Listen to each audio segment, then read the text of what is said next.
Douglas Harding was a British philosopher and spiritual teacher. He's best known for his book on having no head and for the Headless Way experiments, awareness exercises that guide attention to our true self, to who we really are.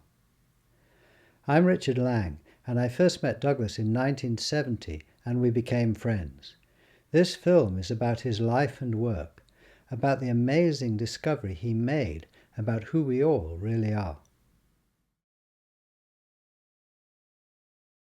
Douglas Edison Harding was born on February the 12th, 1909, in Lowestoft in Suffolk in England. Lowestoft is on the coast. It overlooks the North Sea. When Douglas was born, it was a busy fishing port. Lowestoft is the most easterly town in England. Douglas's parents were Annie and Edgar Harding. His parents were members of the exclusive Plymouth Brethren, a strict fundamentalist Christian sect who believed they were the chosen people, that they alone had the only true path to God. So Douglas grew up in a very religious atmosphere. His father put God right at the centre of his life. During the First World War, when Douglas was 7, German battleships shelled Lowestoft. Douglas's father refused to take shelter in the cinema next door, but instead decided to put his trust in God, and he got the whole family down on their knees praying. So there was Douglas as a young boy, looking at the battleships on the horizon, and hearing the shells shrieking over the town, trusting in God. Fortunately, their house didn't get hit, but some of the houses in the town were damaged. Though later in life Douglas rejected his father's narrow beliefs, his father's faith in God made a deep impression on him. Douglas did well at school, especially in art, a skill he put to good use throughout his life. This is a photograph of Douglas in secondary school in Lowestoft in 1925, when he was 16. Douglas left school at 16 and began an apprenticeship in a small architect's office in Great Yarmouth, which is about 10 miles up the coast from Lowestoft. In 1928, Douglas took the intermediate exams of the Royal Institute of British Architecture. However, Douglas didn't just pass these exams, he came top in the British Empire. It was an amazing achievement, considering he'd received very little guidance from the architect he worked for in Great Yarmouth. As a result, Douglas was awarded a scholarship to University College in London, and later that year he went up there to study architecture. It was 1928. Douglas was the eldest of 3 children. He was his father's favourite. His sister was Frida, and his brother was Geoffrey. When Douglas was 21, he left the Plymouth Brethren. This distressed his father deeply. His father travelled up to London to plead with Douglas to return to the fold. Breaking down in tears, he said to Douglas, "I'd rather that you were hanged for murder than leave the Brethren." His reasoning was that if you were convicted of murder, at least you could repent, and then you'd be spared the worst flames of hell. But if you left the Brethren, you'd be cast into hell forever. You'd burn forever. But Douglas had made up his mind he wasn't going to go back. So his father cut him off, both personally and financially, and they didn't meet again for some years after that. Typically, Douglas didn't just slip quietly out the back door. He wrote a 10-page essay explaining why he was leaving, went along to his local meeting in North London, stood up and read it to the brethren there. He explained that he couldn't accept that they had the only true path to God just because they said they did. He wanted to look around for himself and work out his own worldview. Well, he wasn't popular. He became known as the worst case they'd ever had, a reputation he was proud of. Writing this 10-page essay was an act of bravado, but it also showed that Douglas was prepared to stand up to authority, that he wanted to work out his own worldview for himself. Douglas left university and got a job in London in an architect's office and began working out his own worldview. Relying on the findings of science, he realized that he wasn't simply human. At close range, he was made of millions of cells. He was like a walking zoo, a fact which astonished him. At the same time, he realized that he, as Douglas, was like a cell in a greater body, the body of humanity. Douglas was working out that he wasn't simply human. He'd got layers like an onion. In 1933, Douglas moved back to Suffolk, to Ipswich. He got a job with an architect there, who was the son of the local bishop. In fact, to begin with, Douglas lived in the bishop's house. Douglas was in Ipswich at this point in his life for 4 years before he went to India. During this time, he completed his first book. A central idea in the book is that tools are an extension of the body. In other words, we don't stop at the boundaries of our skins. There's no absolute dividing line between the self and the world. He called this book The Meaning and Beauty of the Artificial. He also called it Mabel for short. This was a joke. Mabel was also the name of his aunt, Aunt Mabel. During this period in Ipswich, Douglas wrote short stories. Stories about his childhood, about his father, his grandfather. Douglas had ambitions to be a writer. Whilst he was in Ipswich, Douglas had a brief relationship with a lady, Chloe. Chloe became pregnant, but she didn't want the relationship to continue. In fact, she moved to Spain, and Douglas didn't meet their daughter Lydia until many years later. Douglas met someone else, Beryl. They were married in December 1935. Early in 1937, they moved to India. Douglas got a job as an architect in Calcutta. One of the jobs that Douglas was involved with was the construction of the new custom house in Calcutta. Not only did Douglas work as an architect when he arrived in India, he also wrote a novel, How Briggs Died. And he took many photographs. Street scenes in Calcutta, by the Ganges in Benares. These are funeral pyres. Douglas also travelled to the Himalayas. By the time the Second World War broke out in 1939, Douglas and Beryl had 2 sons, Julian and Simon. Then in 1940, because of the war, Beryl left India with the children to take refuge in America. The following year, Douglas joined the army in India. He was 32. However, throughout this period of new responsibilities and upheaval, Douglas continued his search for a modern, verifiable view of his identity, of his place in the world. In 1941, he completed another book, An Unconventional Portrait of Yourself. It was written for younger readers and contains many simple drawings illustrating his ideas. This book shows that Douglas had been working hard. He developed his understanding of the layers of his identity, from atoms to the galaxy, of the connections between the layers, and he'd become convinced that at the center of all these layers, at his center, there existed a timeless and spaceless self.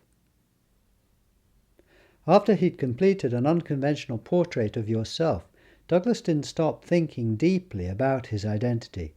In fact, if anything, his quest intensified. With the war on, Douglas was aware it was a dangerous time. You didn't know how long you got to live, and he wanted to find out who he really was before he died. Douglas's notebook from this period shows how deeply he was continuing to think things through. It was typical of Douglas to do much of his thinking with the aid of diagrams. Then, one day, early in 1943, a missing piece of the jigsaw puzzle, the central piece, fell into place. Here's what happened. Douglas was reading The Grammar of Science by Karl Pearson. In this book, he found a self-portrait by the physicist and philosopher Ernst Mach. But this was an unusual self-portrait. Most self-portraits are drawn using a mirror, I suppose. You look in the mirror and you draw what you see there. In other words, you're drawing what you look like from a couple of feet away. You're drawing one of your appearances, your human appearance. But this self-portrait by Mark was drawn without using a mirror, from his own point of view. It wasn't what he looked like to others, it was what he looked like to himself from zero distance. As you can see, he drew himself without a head. Douglas looked at himself and found he was in the same condition. He was headless too. He could see his body visibly emerging from nothing.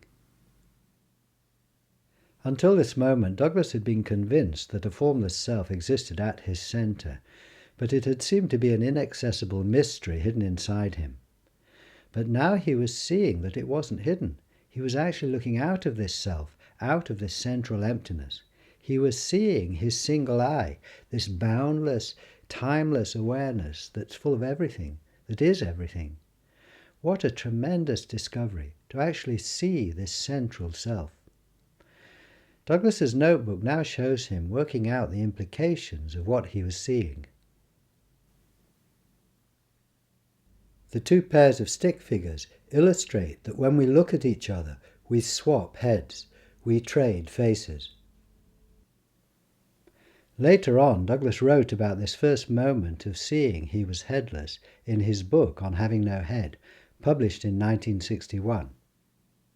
It starts with the dramatic words, "The best day of my life, my rebirth day, so to speak, was when I found I had no head." Douglas goes on to describe that he was walking in the Himalayas at the time.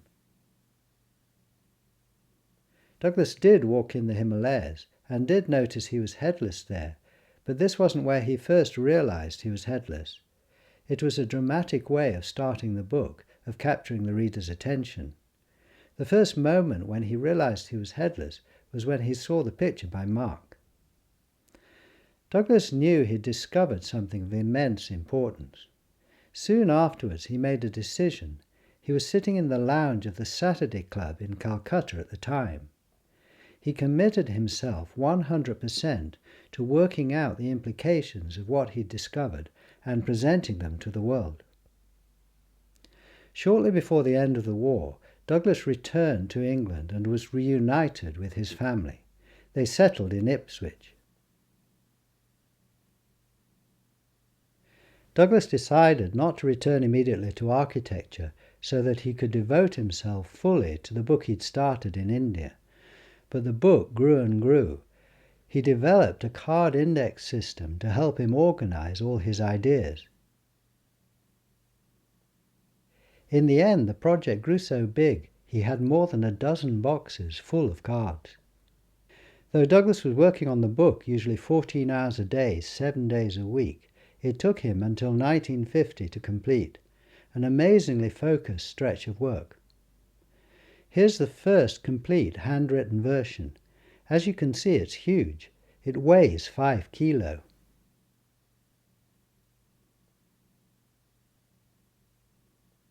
Here's the next version. Douglas typed it using a specially large typewriter. Over 600 pages long, it's beautifully produced and beautifully written. Douglas drew many images to illustrate his ideas. This book is a thorough working out of our place in the universe, a marriage of modern science and traditional wisdom. A profound reflection on what it is to be human, it takes us on an incredible journey. Through the hierarchy of our physical and mental layers, looks far into our past and our future, considers the nature of good and evil, and is filled with a deep sense of wonder. The hierarchy of heaven and earth, a new diagram of man in the universe, is an amazing book. But Douglas didn't stop there. Recognizing it was too big to be published, he then wrote a shorter version. He sent the typescript to a number of people, including C.S. Lewis, author of the Narnia books. Lewis was bowled over by the book. he wrote an astonishing letter back to Douglas. Dear Mr. Harding, hang it all, you've made me drunk, roaring drunk. As I haven't been on a book, I mean a book of doctrine, imaginative works are another matter, since I first read Bergson during World War I. Who or what are you? How have you lived 40 years without my hearing of you before? And then, further down the page, my sensation is that you have written a work of the highest genius. Recognition by Lewis was of immense importance to Douglas. It had been a lonely journey until then. Douglas's wife wanted him to finish his book, but she wasn't interested in the contents, nor seemingly was anyone else, until Lewis responded so enthusiastically. Douglas wrote back to Lewis, "You'll never know how much I owe you. One gets so weary of being intellectually alone, of being that eccentric architect chap who's writing a book that's quite mad and nobody will ever read and is further from completion than it was 5 years ago, of being unable ever to communicate. But to communicate after all these years with you, that works back transformingly. That is rewards indeed." The Hierarchy of Heaven and Earth was published in 1952 by Faber and Faber, with an introduction by Lewis. Although Lewis raved about the ideas in the book, he wasn't interested in the experience of headlessness. So, throughout the 1950s, Douglas was on his own with this vision, with seeing. It took until the mid-1960s before Douglas clearly shared the experience of headlessness with another person. In other words, he was on his own with seeing for more than 20 years after first discovering it in India. How did Douglas finally come to share seeing? After the publication of The Hierarchy of Heaven and Earth in 1952, Douglas had returned to architecture. In the spring of 1964, his secretary, Helen, became interested in mystical religion. Knowing that Douglas had studied the subject, she asked him about it, and Douglas showed her who she really was. For some reason she was open to it. She said yes to it. It was as simple and as mysterious as that. Yet this plain seeing had a dramatic effect on Helen. A deep ease and joy suddenly entered her life, so much so that people around her commented on it. She found herself completing ordinary tasks in half the time with far less effort. Seeing that she was out of the way, things seemed to get done by themselves. Even her tennis improved dramatically overnight. Dropping the idea that she was playing, she watched as the one played and won. Seeing the effect on Helen deeply impressed Douglas. He called it 10 days that shook the world. For the first time in his life, someone else was seeing what he was seeing, or rather seeing who he was seeing. This opened up a new level of communication, the experience of the one talking with itself about itself. Until this moment, Douglas had wondered whether or not he'd ever share seeing with another person. Sharing seeing with Helen laid to rest something deep within Douglas. Now I can die, he thought to himself. At last I've shared seeing with another person.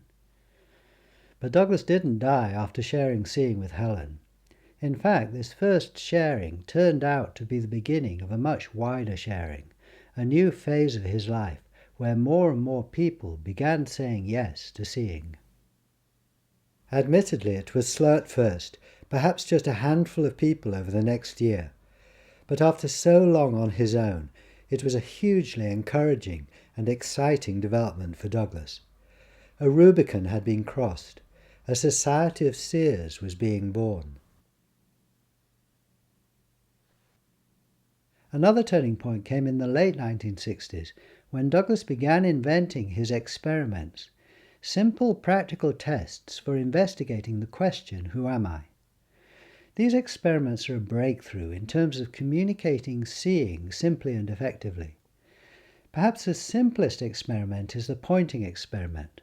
I'll guide you through it and several other experiments now. Point at something in front of you and notice it has colour and shape. It's a thing. Now point at your foot and notice it has colour and shape as well. Point at your knee. It's a thing too.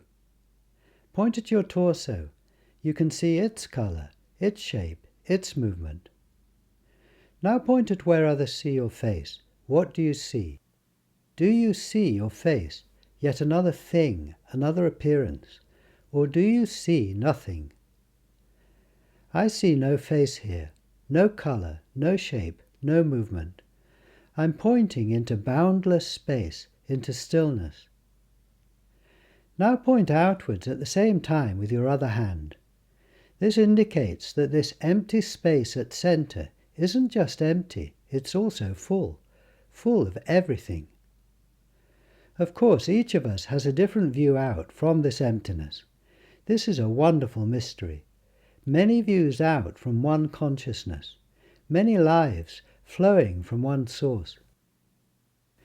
Another experiment involves pointing and turning round. Do you move, or does the world move? When you're cycling, are you moving, or is the road moving? When you're in a car, aren't you still whilst the scenery moves? When you're with another person, are you face to face with them, or face to no face? Here's a video clip of Douglas Harding, probably from the late 60s, and perhaps the earliest video of Douglas, where he talks to the viewer about being face to no face.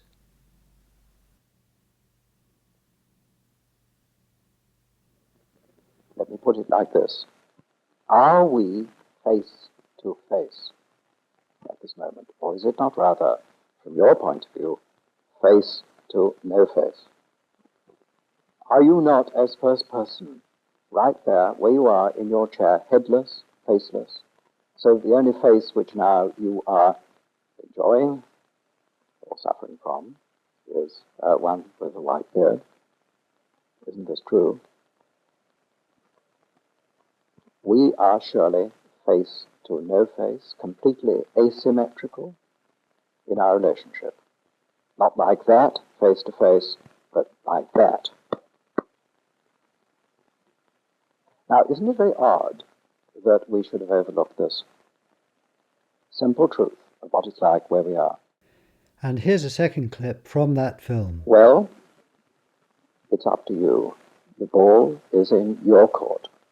If you told me that right where you are was not what I've described as pure light, as clarity, as emptiness, if you told me that on the contrary, where you are is a solid lump and you're looking out of it through two little windows and it's dark and close and small in there, I suppose in a sense I should have to believe you. Well, perhaps not believe you, but I should certainly have to respect your view, and I should have no right to challenge it.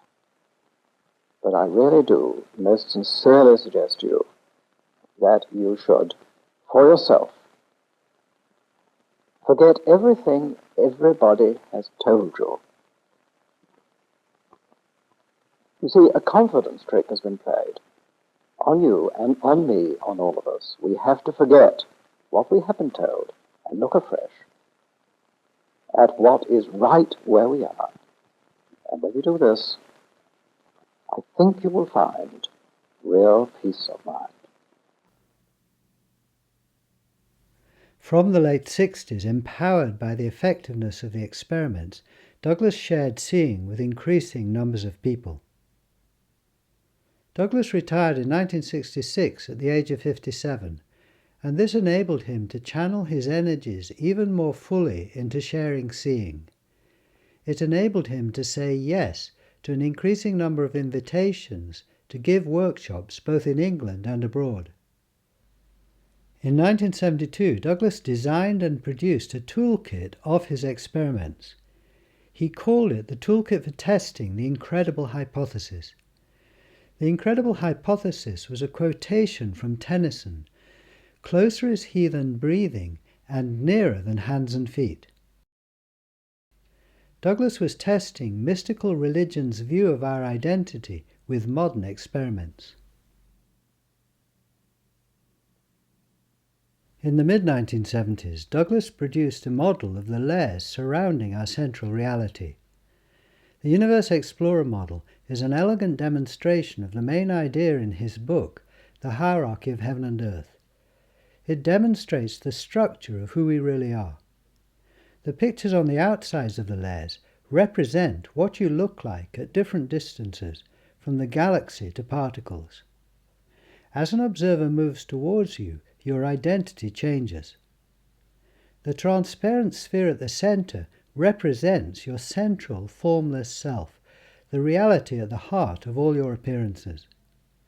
The pictures on the insides of the layers represent what you see at different distances as you look out from your center. The pictures on the outsides represent the layers of your body. The pictures on the insides represent the layers of your mind. Douglas always seemed to have some new project on the go. He was always trying to find new ways of sharing, seeing. In 1985, when he was 76, he made another video, this time at his home in Suffolk. Here's a short clip from it.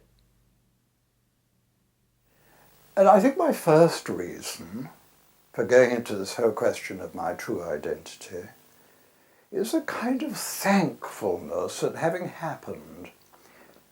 You see, it's as though one needn't have happened, isn't it? But having happened and being, I suppose, capable of asking such a question, who am I, or what has happened? It seems so chicken-hearted and unadventurous to live and die without ever inquiring who's doing so. I mean, can you really think of any question more interesting, more worth asking than who am I? Can you really think of anything more important? You see, after all, if I'm living from a lie, living from who I'm not in imagination, I'm surely going to snare up my life. Isn't it rather important, not only a fascinating question, but an extremely important practical question, to live not from a lie, but from the truth of who I am? After the publication of The Hierarchy of Heaven and Earth in 1952, Douglas hadn't stopped writing about who we really are. Over the years, he had more books published, as well as many articles. Throughout his writings and in his workshops, Douglas used drawings to help communicate his message. He stressed that these were not symbols, they were maps, guiding you to the treasure at your center.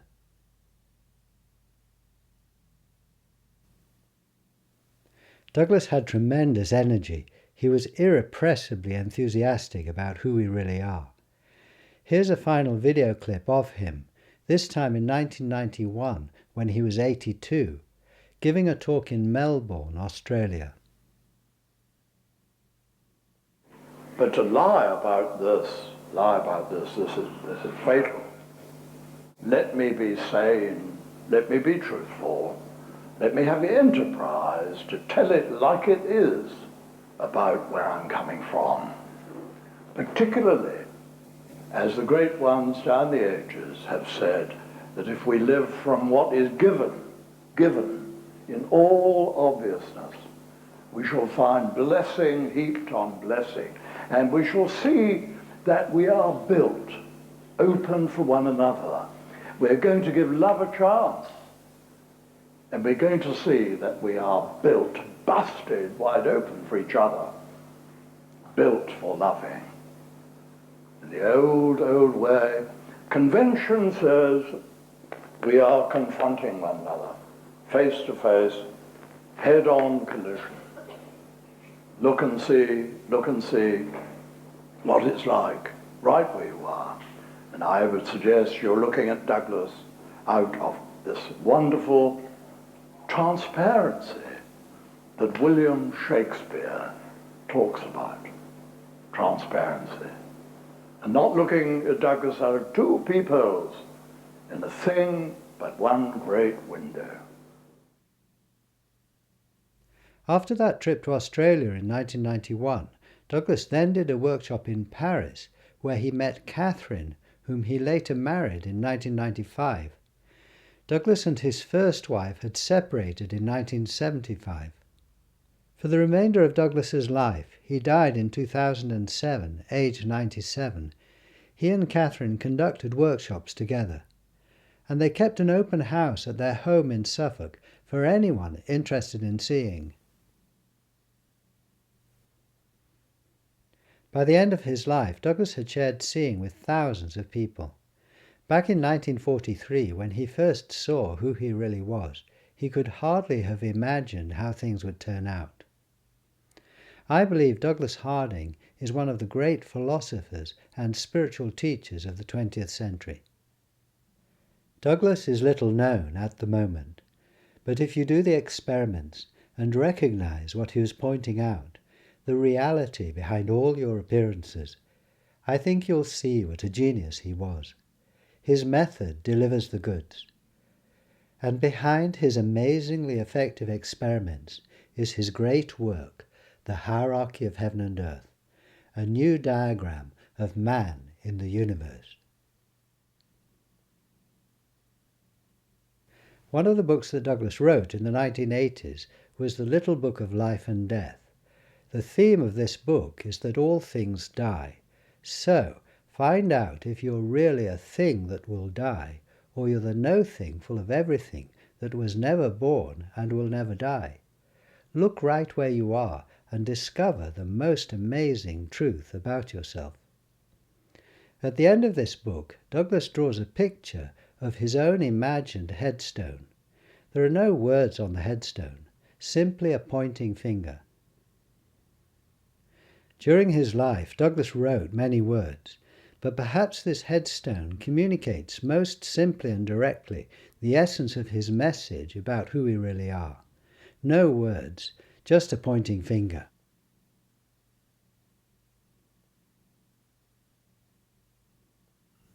This is so awesome, so extraordinary. Extraordinary. We discover at our heart the power and the glory behind the world. And this is the message of Christianity, of all the great religions. At your heart is the kingdom and the power and the glory.